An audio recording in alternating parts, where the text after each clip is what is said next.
At times, we need to leave our sanctuary, follow pathways forged by others, and even make our own. I walk the path. I open the door of exchange.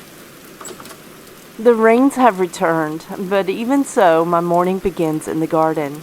The cabbage is ready for harvest. So beautiful. I gather and I plant again. It's only July. There's time for more.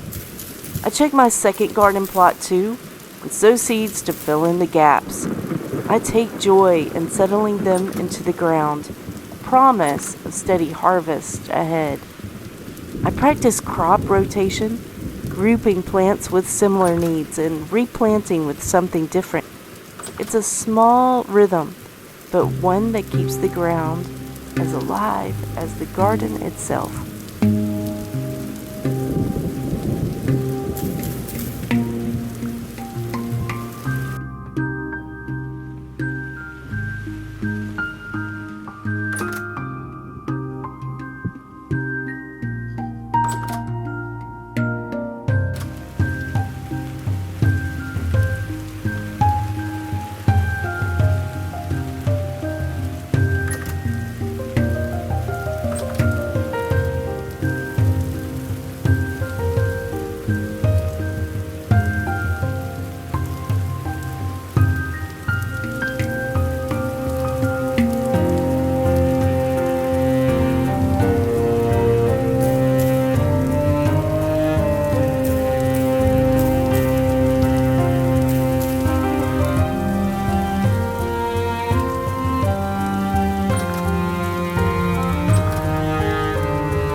The pantry below is cool.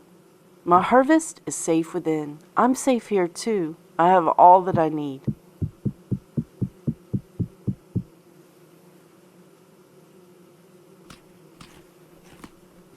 But when day rises again, my steps carry me further, and into the woods I go, lantern in hand. Redwoods towering on each side, small animals scamper, and the forest breathes with life. I love it here.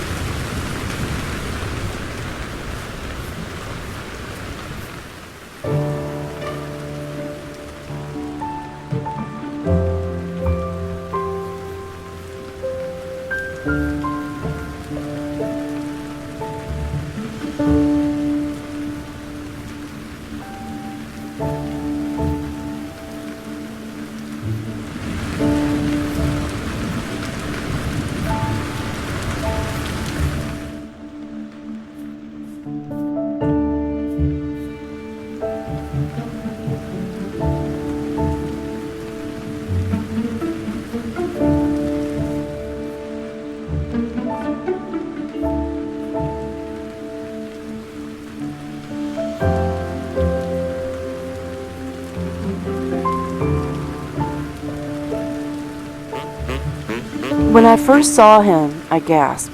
He wore a mask, and I wondered why.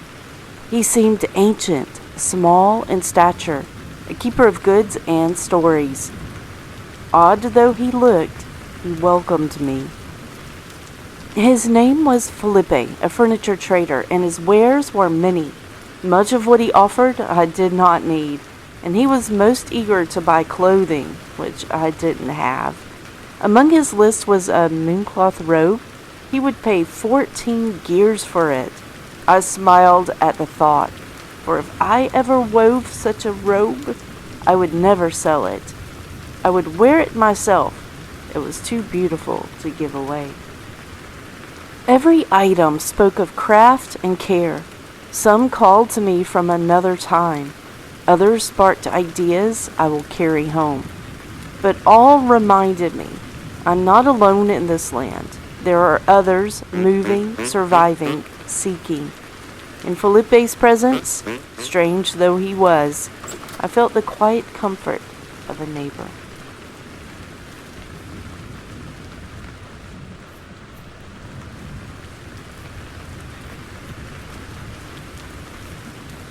As dusk falls, I turn homeward. The lantern lights my steps. Remembering the fruit trees, I stop to gather apples. Both pink and yellow are ripe now. I plan to make so many pies when my amaranth is ready, and porridge and jam too when more honey comes in. It's a big harvest today, and I gather stacks of apples. So sweet.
At home again, inspired, I mix stone and soil to fashion path blocks and then set out again, bridging a connection. Perhaps one day I'll buy a painting or two, or maybe even sell my own. Either way, it feels good to have a neighbor beyond the bees, the bears, and the howling wolves. I love them dearly, but I am thankful for this trader, Felipe. He even spoke of another across the swamplands, and I know I will visit there too. I wonder what he sells and what he buys. I mark the journey to the furniture trader with paths, one from my own door and one leading to the forest road, so the connection is never lost.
Work complete, I found myself in the cellar again. The pantry holds food enough, and now I hold a little more. The knowledge of others on the road, and the doors they may open. As the fields and the fruit trees ripen and baskets fill, beyond the garden's edge another rhythm calls. Wheels on the road, voices carrying through the trees. The earth gives, and so do hands beyond my own. In trade, life is shared, and this too is enough. Hey everybody, thank you so much for watching. I really enjoy making these, and I hope you enjoy watching them too. Please like and subscribe for more, and leave comments to let me know what you're thinking. Alright, have a beautiful one.